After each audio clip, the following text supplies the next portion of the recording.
Chapitre 5. Je sentais une telle réticence chez mon père que je résolus de mener ma petite enquête de mon côté, et, un jour, après le lycée, je me rendis à la bibliothèque de l'université. Je parlais un hollandais à peu près correct. J'étudiais le français et l'allemand depuis plusieurs années déjà, et l'université possédait une vaste collection d'ouvrages en anglais. Les bibliothécaires étaient gentils, et il ne me fallut que 2 timides conversations pour trouver ce que je cherchais. Les fameux pamphlets de Nuremberg sur Dracula dont mon père m'avait parlé. La bibliothèque ne possédait pas les originaux, des textes très rares, m'expliqua le vieux bibliothécaire du département des ouvrages médiévaux. Mais il trouva une traduction anglaise dans une énorme compilation médiévale. Cela répond-il à votre demande, mon petit ? Me demanda-t-il avec un sourire. Il avait ce teint très clair qu'ont parfois les Hollandais, des yeux bleus et francs et des cheveux qui semblaient avoir simplement pâli au lieu de devenir gris. Mes grands-parents paternels, à Boston, étaient morts quand j'étais petite, et je songeais que j'aurais bien aimé avoir un grand-père sur ce modèle-là. Je lui répondis que c'était exactement ce que je voulais, thank you, et il me tapota l'épaule avant de s'éloigner tranquillement. Je relus le premier paragraphe que je venais de recopier sur mon cahier. Au cours de l'Annus Domini 1456, Dracula commit de nombreuses et terribles abominations. Alors qu'il était prince de Valachie, il fit brûler vifs tous les jeunes gens qui venaient sur ces terres étudier la langue du pays, 400 au total. Il fit également empaler une famille entière, et fusiller nombre de ses sujets après qu'on les eut enterrés jusqu'à la taille. Il en fit rôtir d'autres, et écorcher vifs certains. Il y avait une note au bas de la page. Les caractères utilisés étaient si fins que je faillis ne pas le remarquer, mais, en y regardant de plus près, je découvris un commentaire sur le supplice du pal. Vlad Tepes, était-il écrit, avait importé en Valachie ce mode de torture en vigueur chez les Ottomans. L'empalement, tel qu'il l'avait mis en pratique, consistait à transpercer le corps de la victime à l'aide d'un pieu en bois acéré, généralement en l'introduisant par l'anus ou les parties génitales, afin qu'il ressorte par la bouche, voire par la tête. Je m'efforçai pendant 1 minute de ne pas voir ces mots. Puis, le livre fermé, je m'efforçai de les oublier. Ce qui me perturba le plus, ce jour-là, tandis que je rangeais mon cahier et enfilais mon manteau pour rentrer à la maison, ce ne fut pas l'image spectrale de Dracula commettant ses forfaits, ni même la description minutieuse de l'empalement. C'était plutôt que ces mots évoquaient des événements qui avaient, apparemment, bel et bien eu lieu. J'avais l'impression qu'en prêtant l'oreille, j'entendrais les hurlements de cette famille entière, suppliciée. En dépit de l'attention que mon père portait depuis toujours à mon apprentissage de l'histoire, il avait omis de m'avertir. Les atrocités de l'histoire sont réelles. Aujourd'hui, avec le recul, je me rends compte que, même s'il l'avait voulu, il n'aurait pas pu. Seule l'histoire peut nous convaincre de cette vérité. Et une fois que nous avons regardé cette vérité en face, sans scier, on ne peut plus en détourner les yeux. Lorsque je rentrai à la maison ce soir-là, j'étais habité par une sorte de force diabolique, et je décidai d'affronter mon père, séance tenante. Il s'était installé dans la bibliothèque, pendant qu'en bas, Madame Claire remuait des casseroles dans la cuisine. Il lisait Henry James, l'un de ses auteurs préférés, et un signe manifeste de tension chez lui. Je restai planté devant lui jusqu'à ce qu'il lève les yeux. « Hello !» lança-t-il, en cherchant son marque-page avec un sourire. « Un problème d'algèbre à résoudre ?»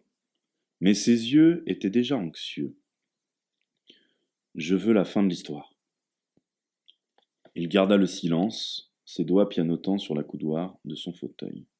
« Papa, pourquoi refuses-tu de me raconter la suite ?» Pour la première fois de ma vie, j'avais le sentiment de représenter une menace pour lui. Il fixait obstinément le livre qu'il venait de refermer. Je le torturais, j'en avais conscience, même si je ne comprenais pas en quoi. Mais j'avais commencé ma sale besogne, et il fallait que j'aille au bout. Tu ne veux pas que j'apprenne certaines choses. » Il finit par lever les yeux vers moi.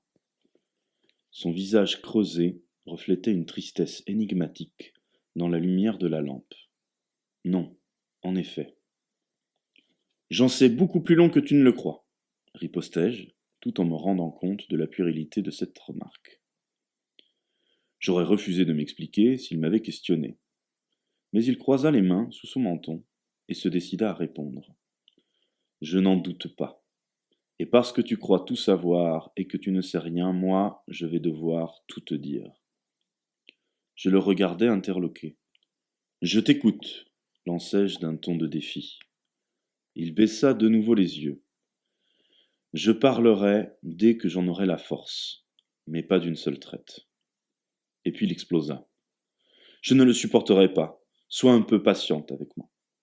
Mais son regard suppliant ne m'accusait pas. Je courus enlacer ses épaules voûtées dans mes bras. Mars serait froid et venteux en Toscane, mais mon père estimait qu'une petite escapade dans la campagne serait la bienvenue après 4 journées de palabres à Milan. Pour ce qu'il m'en disait, ses activités se résumaient à des palabres. Cette fois, je n'avais pas eu besoin de lui demander de m'emmener. Florence est une ville merveilleuse, surtout hors saison, m'informa-t-il un matin, comme nous roulions vers le sud au départ de Milan. Nous irons la visiter un de ces jours. Mais pour l'apprécier vraiment, il faudra que tu étudies son histoire et ses peintres. La campagne toscane, en revanche, c'est du plaisir à l'état brut. Elle repose les yeux et les excite en même temps. Tu verras. Je hochai la tête, tout en m'enfonçant dans le siège de la Fiat de location. Le plaisir que mon père prenait à profiter de ces moments de liberté était contagieux, et j'aimais sa façon de desserrer sa cravate et de déboutonner le col de sa chemise quand nous partions pour une nouvelle destination. La Fiat roulait sans heurts sur la chaussée lisse de l'autoroute du Nord. Il y a des années que je promets à Massimo et Giulia de venir les voir. Ils ne m'auraient jamais pardonné d'être passé aussi près de chez eux sans m'arrêter. Il s'adossa à son siège. Ils sont assez spéciaux. Originaux est probablement le mot qui les définit le mieux. Mais très gentils. Tu es partante? Bien sûr, je te l'ai déjà dit. J'aurais préféré rester seul avec mon père au lieu de rendre visite à des étrangers dont la présence ferait, comme toujours, ressortir ma timidité naturelle. Mais il avait l'air tellement heureux à l'idée de revoir ses vieux amis. Le ronronnement de la Fiat me berçait, m'invitant à m'assoupir. Le trajet en train m'avait fatigué. Une malédiction s'était abattue sur moi ce matin, sous la forme d'un filet de sang dont l'irrégularité inquiétait tant mon médecin, poussant Madame Clay à glisser gauchement une montagne de serviettes hygiéniques dans ma valise. Des larmes de surprise m'étaient montées aux yeux dans les toilettes du train, comme à la vue d'une blessure. La petite tache sur ma culotte en coton ressemblait à l'empreinte du pouce d'un assassin. Je n'en avais rien dit à mon père. Les vallées et les villages perchés sur des collines lointaines formèrent un paysage de plus en plus flou derrière la vitre de la voiture. Puis tout se brouilla. J'étais toujours un peu somnolente quand nous nous arrêtâmes pour déjeuner sur la grande place d'une petite ville, peuplée de cafés et de boutiques sombres et fraîches, où des bataillons de chats dormaient, roulés en boule, sur le seuil des maisons. Ensuite, comme nous montions à l'assaut du soleil couchant et de l'un des 20 villages accrochés à flanc de colline autour de nous dans un décor de fresques, je me redressai sur mon siège, bien réveillé. Le ciel du soir, nettoyé de ses nuages par le vent, laissait apparaître quelques traînées rouges et violettes à l'horizon. En direction de la Méditerranée, informa mon père, vers Gibraltar et d'autres lieux nous nous rendrions probablement un jour. Pour l'heure, un village de pierre se dressait devant nous. Je suivis mon père dans un labyrinthe de ruelles pentues, entrecoupées de traverses voûtées noyées d'ombre. Il tourna ici et là, passant devant la porte d'une trattoria qui laissait échapper un flot de lumière sur les pavés mouillés. Puis, moi toujours sur ses talons, il entama prudemment la descente sur l'autre versant de la colline. Si mes souvenirs sont exacts, ils habitent par ici. Il tourna entre des cyprès, dressés comme des sentinelles, et s'engagea dans une ruelle défoncée. Villa Montefolinocco, à Monteperduto. Monteperduto est le nom du village. Tu te souviens? Je me souvenais, oui. Nous avions étudié la carte routière pendant le déjeuner, mon père traçant l'itinéraire avec son doigt par-dessus sa tasse de café. Sienne est ici, c'est ton point de repère. Cette merveille se trouve en Toscane. Ensuite, nous traverserons pour arriver en Ombrie. Voici Montepulciano, un lieu fameux. Et là, sur la colline suivante, se trouve le village où nous allons, Monteperduto. Les noms se mélangeaient dans ma tête, mais un mont perdu, ça ne s'oubliait pas. Dans la lumière déclinante, la villa paraissait petite, une ferme basse, toute en pierre, avec des cyprès et des oliviers blottis autour de son toit en tuiles rouges, et deux poteaux penchés en guise de portail. Les fenêtres du rez-de-chaussée étaient éclairées, et je me sentis subitement affamé, fatigué et grognon, reflet d'une humeur que je devrais dissimuler à nos hôtes. Mon père sortit les bagages du coffre, et je le suivis dans l'allée. Même la cloche est encore là, dit-il d'un air satisfait, tout en tirant sur un cordon près de la porte d'entrée, avant de lisser ses cheveux en arrière. L'homme qui répondit jaillit de la maison comme une tornade, broyant mon père dans ses bras, lui administrant de grandes claques dans le dos, l'embrassant sur les deux joues avant de s'incliner un peu trop ostensiblement pour me serrer la main. La sienne était énorme et chaude, et il la posa sur mon épaule pour me faire franchir le seuil. Une fois dans l'entrée, tout en poutres et en mobilier ancien, il se mit à brailler comme un animal de ferme. Julia, Julia, viens ici! Vite, ils sont arrivés, dépêche-toi! Il s'exprimait dans un anglais sauvage et vigoureux, en martelant les mots. La femme qui apparut me plut immédiatement. Elle était grande, souriante, et ses cheveux gris, au reflet argenté, étaient maintenus par deux barrettes afin de dégager l'ovale de son visage. Son sourire s'adressa tout d'abord à moi. Sa main était chaude, comme celle de son mari, et elle embrassa mon père, secouant la tête, tout en déversant une cascade musicale de mots en italien. Quant à toi, enchaîna-t-elle en anglais, en se tournant vers moi, il te faut une chambre pour toi toute seule, une bonne chambre, ok? Ok, acquiesçai-je avec satisfaction. J'espérais qu'elle serait proche de celle de mon père, et qu'elle donnerait sur la vallée que nous avions si abruptement quittée. Après le dîner, dans la salle à manger dallée, les trois adultes s'adossèrent à leurs chaises avec un soupir repu. Julia, tu es au sommet de ton art, décréta mon père. J'affirme que tu es l'une des plus grandes cuisinières d'Italie. Ridicule, mon cher Paolo. Son accent anglais sentait Oxford et Cambridge. Tu as toujours eu tendance à dire des bêtises. C'est peut-être le Chianti. Laisse-moi jeter un coup d'œil à cette bouteille. Attends, je te resserre, intervint Massimo. Et qu'est-ce que cette délicieuse jeune fille apprend à l'école? On nous enseigne toutes les matières au lycée, répondis-je poliment. Elle aime l'histoire, je crois, leur confia mon père. Et elle est également une touriste très douée. L'histoire? Comme nous, Paolo. Massimo remplit le verre de Giulia, puis le sien. Le vin avait la couleur du grenat ou du sang. J'ai rebaptisé ton père Paolo, m'expliqua-t-il, parce que je ne supporte pas ces prénoms anglais que vous portez tous. Banal à pleurer. Paolo, mon ami, j'ai failli tomber raide mort quand on m'a dit que tu avais renoncé à ta carrière universitaire pour organiser des parlottes aux quatre coins de la planète. Un grand érudit, voilà ce que le monde a perdu, petite. Il versa un fond de vin dans mon verre, sans demander la permission à mon père, puis le remplit avec de l'eau. Je le trouvais adorable à présent. Maintenant, c'est toi qui dis des bêtises, rétorqua mon père avec contentement. J'aime voyager, voilà tout. Taratata. Massimo secoua la tête. Dois-je te rappeler, signore professore, que tu clamais haut et fort vouloir devenir le plus grand des historiens? Même si ta fondation accomplit un travail remarquable, j'en conviens. Notre monde a besoin de s'ouvrir à la lumière de la paix et de la diplomatie, et non de chercher des réponses à des questions qui n'intéressent personne, rétorqua mon père en souriant. Julia alluma une lanterne sur le buffet bas et éteignit la lumière électrique.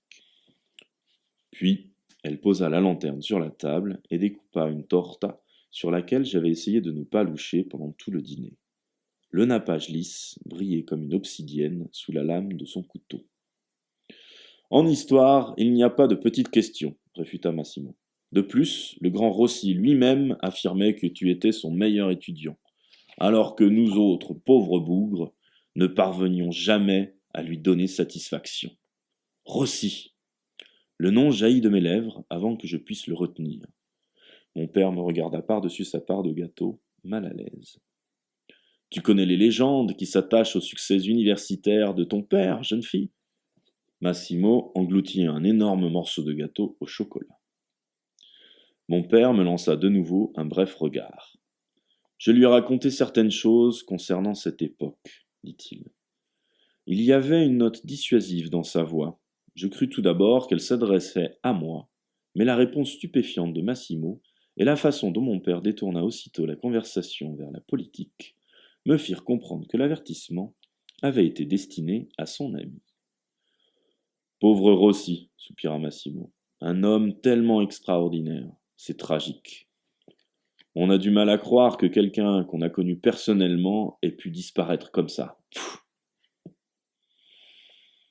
Le lendemain matin, nous nous installâmes, mon père et moi, sur la piazza baignée de soleil, tout en haut du village, nos vestes boutonnées jusqu'au menton, une brochure touristique à la main, observant deux jeunes garçons qui, comme moi, auraient dû être à l'école. Ils jouaient au foot, devant l'église, et shootaient dans leurs ballons en poussant des cris. J'attendis patiemment. J'avais attendu toute la matinée pendant l'interminable visite des petites chapelles, où l'on retrouvait le style si caractéristique de Brunelleschi, à en croire notre guide aussi ennuyeux que brouillon, puis celle du Palazzo Pubblico, avec son salon de réception qui avait servi pendant des siècles de grenier à blé.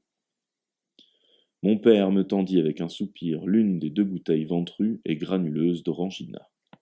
Tu vas me demander quelque chose, grommela-t-il d'un air morose. J'enfonçai ma paille dans le goulot de la bouteille. Non, je veux seulement savoir ce qui est arrivé au professeur Rossi. Et voilà, Massimo a vraiment été maladroit hier soir. Je redoutais la suite, mais en même temps, il fallait que je sache. Est-ce que le professeur Rossi est mort? C'est ce que Massimo a voulu dire par disparu. Mon père regarda au loin, vers les cafés et les boutiques alignées de l'autre côté de la place ensoleillée. Oui, non. C'est une histoire extrêmement triste. Tu es sûr de vouloir l'entendre? Je hochai la tête. Nous étions assis sur un banc en pierre, accolé à l'élégante façade d'un des vieux palazzi. Il n'y avait personne, à l'exception des deux footballeurs en herbe. Très bien, soupira-t-il enfin. Tu l'auras voulu.